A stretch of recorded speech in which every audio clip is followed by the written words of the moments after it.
the heck? What are you doing? All I wanted you to do was just to turn the light on. What are you doing? What are you doing, huh? Come here. Come over here. Come here. I was just trying to sing a song to my fans. Alright, you know what? Forget about it. Let's do this. Were you recording yourself?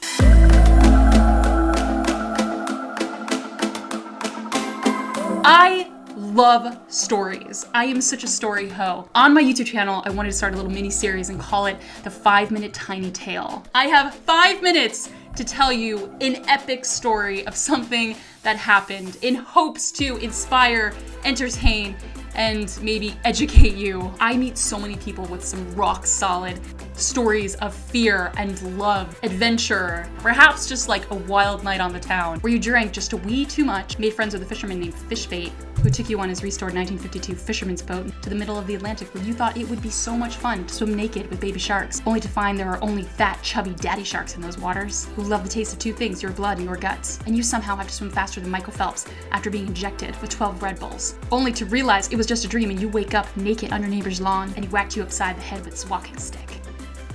Those kinds of stories. Eventually I'm gonna have some guests sit next to me and tell me their 5-minute tiny tale. But for right now, for today, it's just me. And me. Shut up. I'm so nervous. This is gonna be really interesting. Let's just set the scene really quick. Location, Iceland. Season, winter. What were we thinking? I have no idea.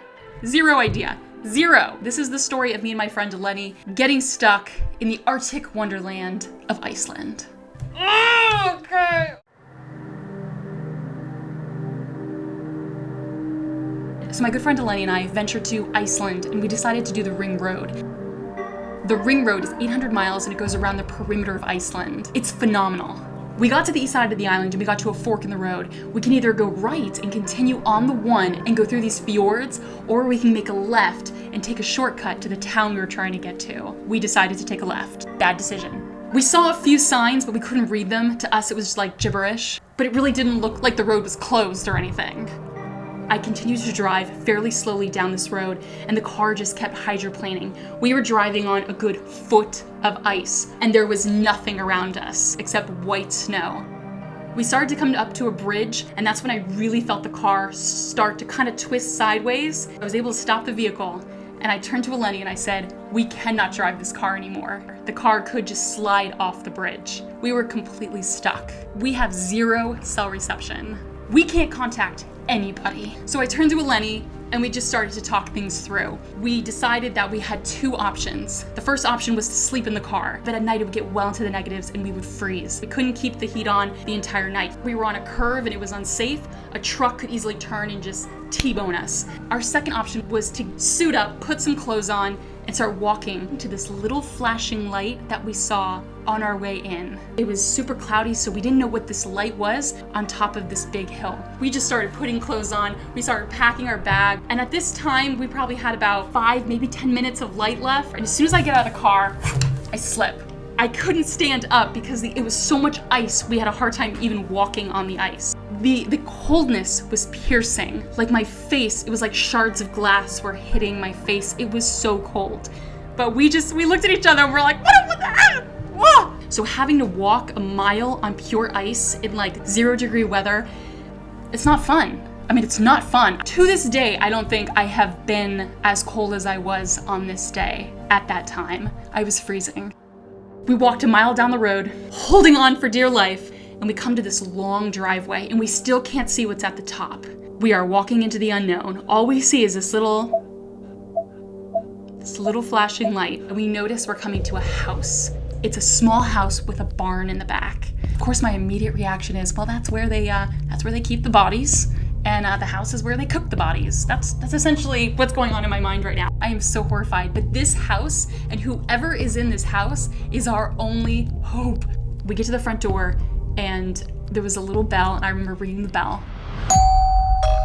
A woman answers the door, and the first thing we asked was, do you speak English? And she said in perfect English, yeah, what are you doing out here? This is one of the most dangerous roads in Iceland, and it's currently closed. Our car got stuck, and we just need help. Can we please use your phone? She invited us into her living room. Super trendy and warm, and I was like, oh my God. Immediately, I was like, oh my God, we might not die today. This woman called the tow truck for us, and she said it's going to be about an hour. If you want, there's some guests that are staying in the barn, and you can go and hang out with them. And me and Eleni look at each other and we're just like, guests? Like, what kind of guests do you have in the, are they living? She's like, they're hunters. We're a very remote bed and breakfast, and we're currently at capacity with a bunch of hunters who are here to hunt this certain kind of bird that you can only hunt for like a week out of the year. So Eleni and I are like,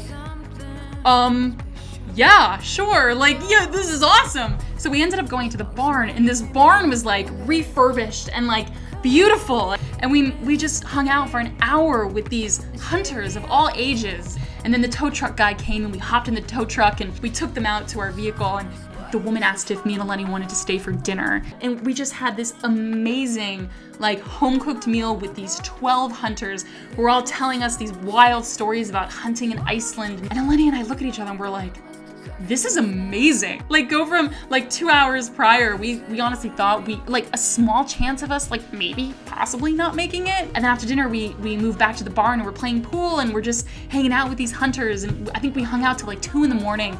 And then the woman comes in, and I guess she ended up liking us. She offered us, you know, I don't have much. All our rooms are booked, but we do have an attic if you guys wanted to sleep there tonight. And me and Eleni are like, yes, please. Please, we're like kind of little, like just a little desperate.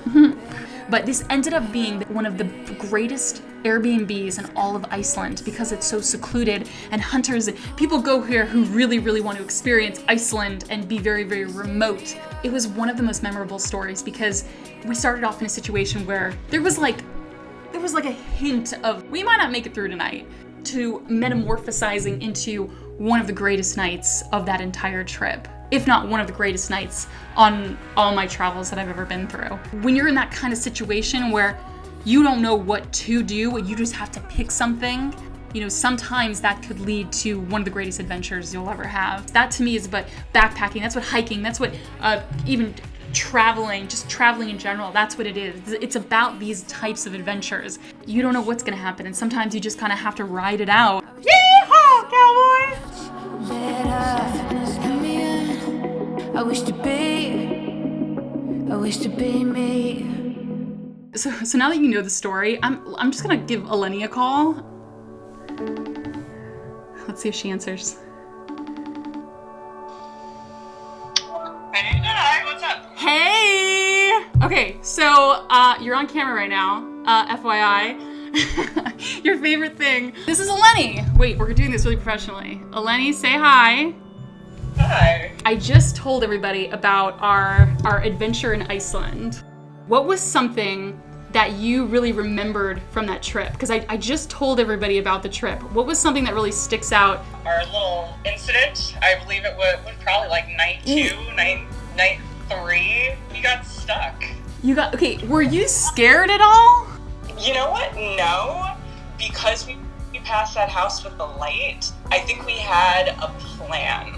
Yeah. We were embraced fully. It was like, we have enough food to feed you. We have some extra beds. We got lucky. We got very lucky. Yeah. It ended up working out, but it made for a good story. Absolutely. Anytime travel or experience, the best moments are the ones that you don't plan for. So, yeah, we got lucky. Yeah, we got freaking lucky. We got lucky. Well, thank you for still being my friend after that. Bye. Thanks, Eleni. Thanks for the awesome story. Yeah. Bye, guys. All right. I'll talk to you in a little bit. That was Eleni. I just have a feeling I'm gonna love this series because I love me a good story. If you're new to my channel, I do a lot of videos focusing on the outdoors and the outdoor community, inspiring you to get out and do some cool shit. All right, that's it. I'll see you guys in the next video. Bye.